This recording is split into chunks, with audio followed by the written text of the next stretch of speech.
and welcome to another life story coming to you from Life Stories Worldwide. We bring you stories from different parts of the world, and these stories go out to many, many countries.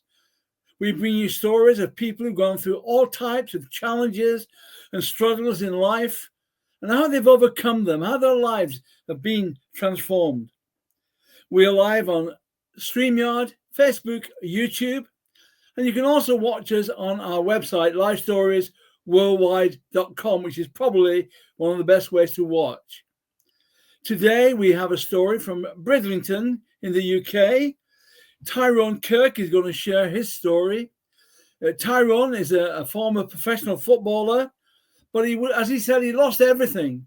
He became homeless, a drug addict, and even ended up in prison. But God changed his life. He gave him a new life. And now he is interested in helping other people. And so it's great to have Tyrone to share his story. Welcome, Tyrone. How are you doing? You all right? Well, yeah, my name's Tyrone Kirk. I've been on here before, about 2.5 years ago, and I think obviously because there might be people watching this who didn't see the first one, so I'm gonna give a brief thing of my past, but the real work that God's done in my life has been in the last 2 years, so that's what I really want to focus on. But I'm gonna give a brief thing of my past. So yeah, I was born in 1984, the youngest of 4 children. So I was basically into football from the age of about 6 years old. So my dad was my football trainer. My dad was my best friend. He loved football. He played for the British Army, so he was really not only regimented but had a passion for teaching me football. So from 6 years old, that's pretty much what I ever did every day, was practice football every single day, train with my dad. Now, if I'm talking about my first little experience with Christianity in my family, I'd have been about 6 or 7 years old. I can't really remember it, to be quite honest. It was my mum. My nana was the only Christian in the family at that time, with my nana and granddad. So my mum used to, obviously, she wasn't a Christian at the time, but me, I had a childhood friend, this girl, and sadly she died in a swimming pool. And I was that upset, obviously. Couldn't really comprehend it, to be honest. I can't even remember it, to be quite frank. But my mum took me to my nana's house because I was upset, and she was saying, "Oh, she's in heaven, like people would do, like." And I didn't quite understand. I was saying, "She's dead. How can she be in heaven alive?" And so she took me to my nana's house, and my nana, she spoke to me and told me. Can't remember any of it, to be honest, but this is the thing where God uses stuff. So she took me upstairs, apparently, and on her bed, she laid out loads of what I know now to be his promise cards, Bible verses. And she laid them all over the bed. And she said to me, "You can pick any card you want and you can take it back with you." So out of all the cards on the bed, I picked one and turned it over, and it was like, "Even though they're dead, they shall live," the verse from the Bible. And my mum was like a bit like taken back by it, like how could. So I think I turned all the cards over just to make sure they weren't all the same verses, and they're obviously all different verses. So this is what made my mum go to church and take me to church, which I can't remember, but it got my Christianity going in this side of the family, my mum and that. So my mum started going to church. I don't really remember any of that, but I know that was a seed, definitely a seed in our family, which is born fruit. But anyway, back to my football. I carried on training every single day. My dad took me out of school. So I was out of school by the time I was about 14, I think. And then when I was 16, 17, I ended up going to Middlesbrough Football Club. The reason why I went to Middlesbrough was one reason and one reason only, and that was because my favourite player was there. I'm a Tottenham fan. My dad was born in he was born in Tony Pandy, Wales, but because of the war, he was moved to London. So he brought up on Seven Sisters Road. So he was a Tottenham fan. So I was a Tottenham fan. And if anyone watches football who's watching this would know that at Middlesbrough, they had a player, legend called Paul Gascoigne. and he was at Middlesbrough. So I could have gone a couple of clubs, but I chose Middlesbrough. And I got to Middlesbrough and Gascoigne left the next day, so I was absolutely wounded. Anyway, I didn't stay long at Middlesbrough. I then left. I then got into certain other stuff because I was always skillful with football. So there was a thing at the time called the Adidas World Freestyle Championships in London, and some of the judges were like Joe Cole and people like that. So my agent entered me in that, and I won that. And then a few weeks later, there was a Nike World Freestyle Championship. So I entered that, and I won that as well. So I was the Nike and Adidas World Freestyle Champion.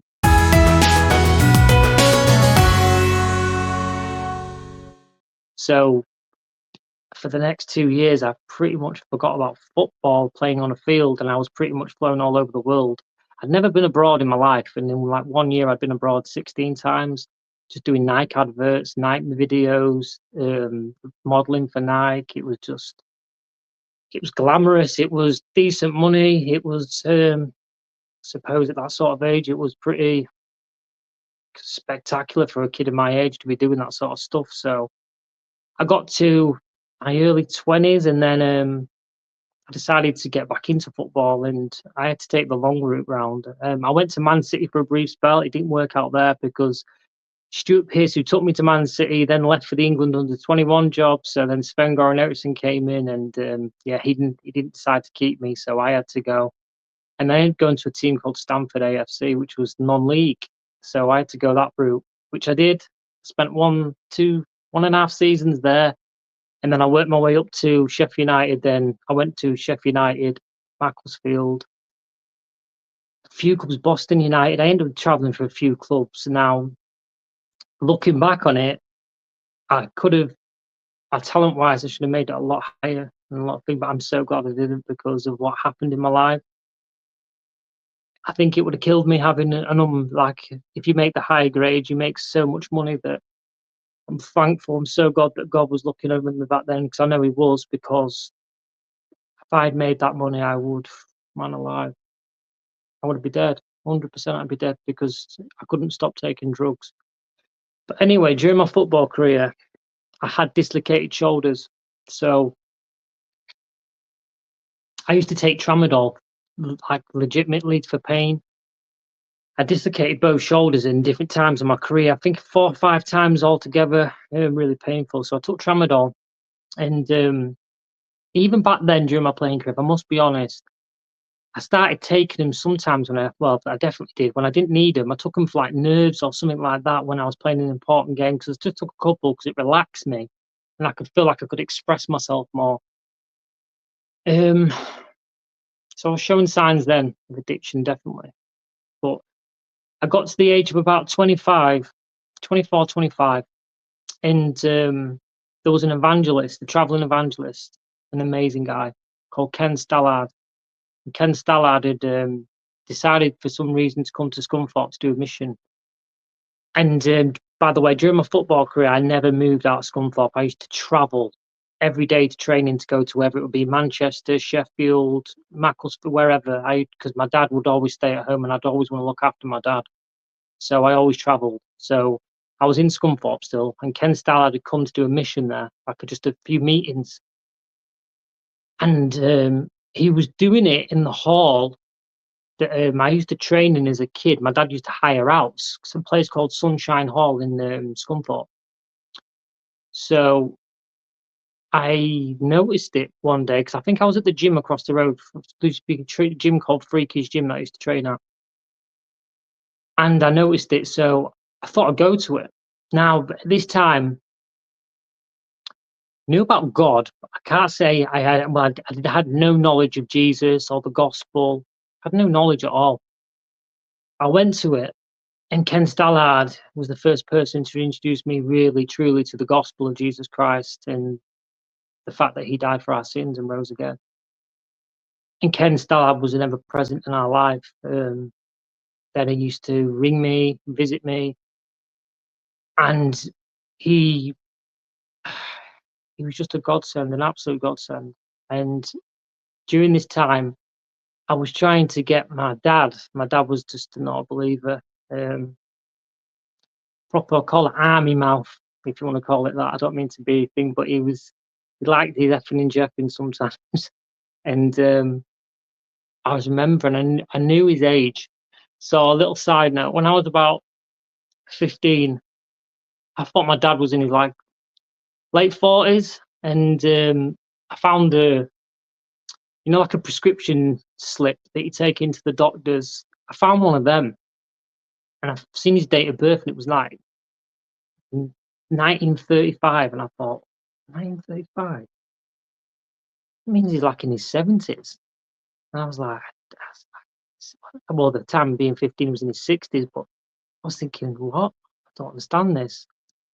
So when I got to like 24, 25, he was in his like 75, 76, and I remember thinking, knew he had a big heart attack when he was 50, and I remember thinking, I'll just be honest, I was scared that he was going to die, and I knew that that time that God was real and heaven and hell. To me, my sister Stacey, who was always the closest person to me in the family,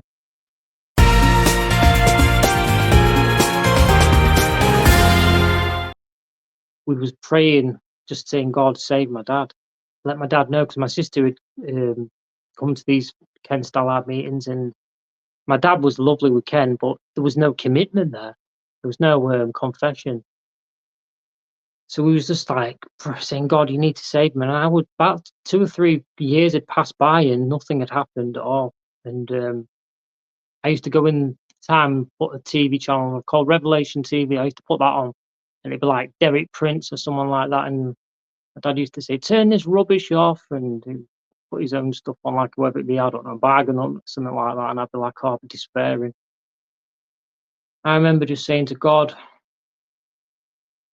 I didn't have an idea how to pray, but I just said to God, God's faithful. God was faithful back then so much, just with a prayer as simple as, God, save my dad, please, save my dad. And then out of nowhere, my dad, I'd come back from football and he would be watching Revelation TV. And I'd be like, wow, something's changed. And then within a few weeks, he was like, oh, I want to get baptized. And I was just like, wow, blown away, absolutely blown away. So Ken come to Scunthorpe and he baptized me, my dad, my sister, all on the same day. And it was amazing. And my dad, the first thing I noticed instantly is he stopped swearing straight away. And another thing, which was the biggest thing that had changed in him, which I now can come to realize, was the fruits of the Spirit. They were just, he changed like that. When I was playing football, my dad never really went to watch me play because he got so stressed out. If I had a bad game, he wouldn't speak to me for 2 or 3 days. He would not speak to me. And I was probably the reason why I would take tablets when I played, because I was that nervous and that thing of wanting to do well. It was like a workman-like mentality in my head that I had to impress. Something that stayed with me and something I still fight with now, which I'll get into.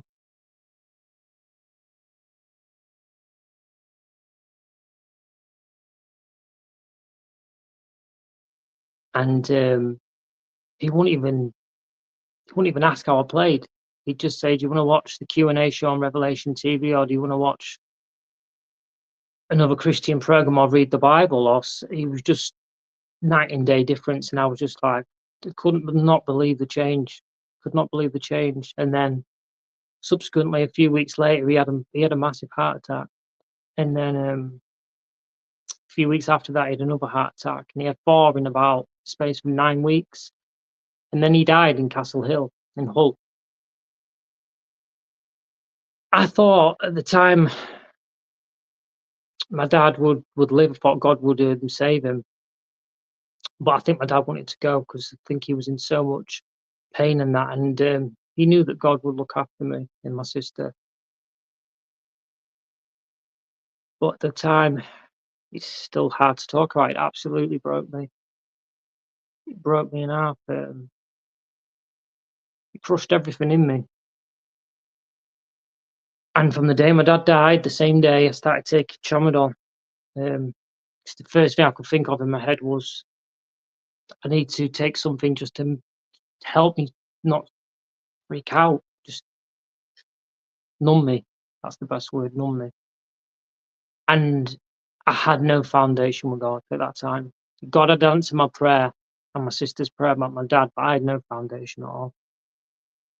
And I started taking tramadol every single day. After that, every single day. But the night before my dad's funeral, I was going through the Bible.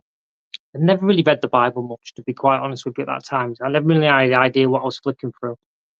I'd gone through it a little bit with my dad, but I had no idea compared to what I know now. But I had the tiniest bit of like looking through, and I was trying to think. So I was going to speak at my dad's funeral, and I was trying to think.